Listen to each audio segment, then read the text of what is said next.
With her dazzling smile and provocative moves, hard to believe this NFL cheerleader was also a buttoned-up high school English teacher. So who can tell me after looking over things like accused of a felony sex crime.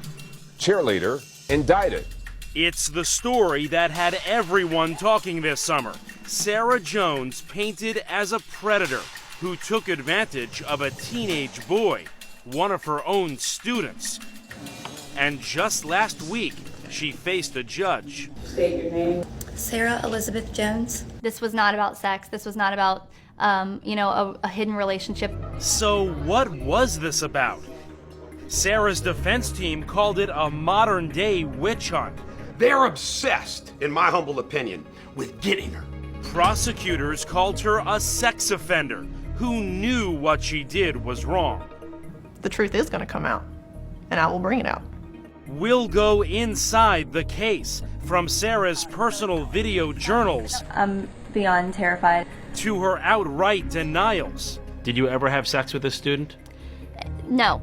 Now you'll hear from that teenage boy at the center of it all, speaking exclusively to Dateline.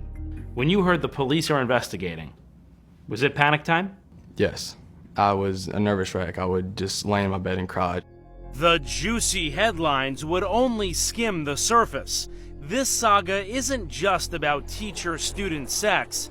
It's about choices, Sarah's loyalty to the truth, parents' loyalty to their children. Their choices would take them places they never wanted to go, and certainly a long way from where it all began.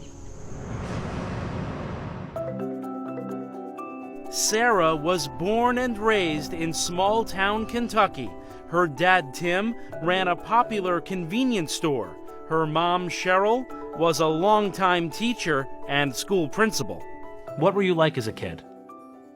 I was a happy kid, kind of very busy. Sarah grew up in a close-knit family, all devout Christians. They played together and prayed together. We do things as a family, and that's how I was raised, and that's kind of what we focused on, is doing everything as a family. Sarah was homecoming queen and at the top of her class, and her parents were proud. It was a perfection thing that I wanted to have straight A's, and I was never going to settle for less. She is probably one of the most wholesome girls that you would find. She was going to graduate from high school. She was going to become a teacher. She was going to get married. She was going to have kids.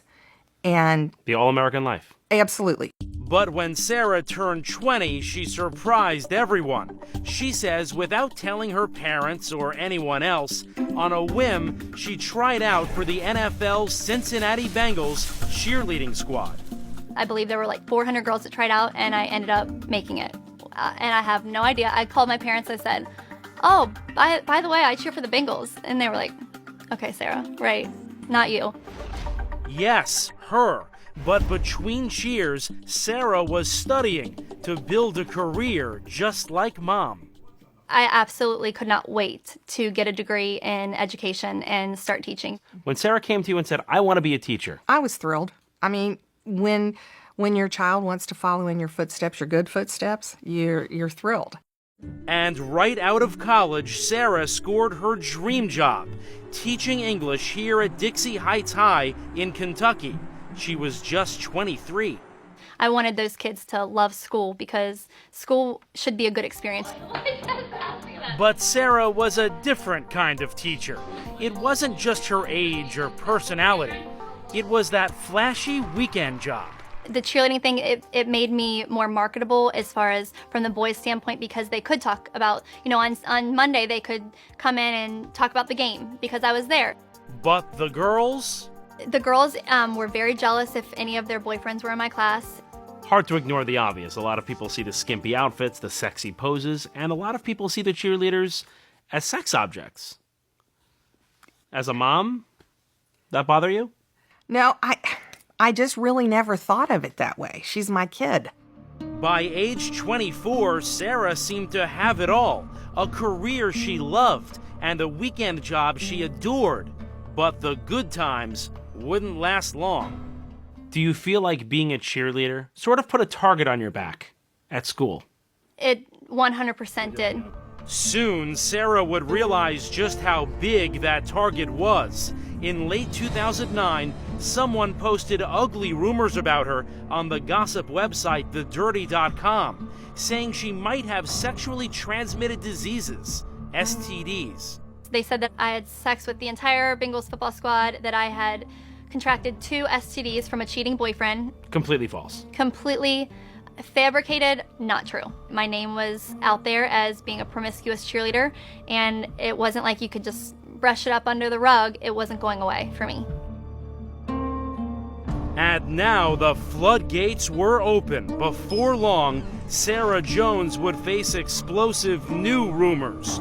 This time about sex with a student. And this time, the police were listening.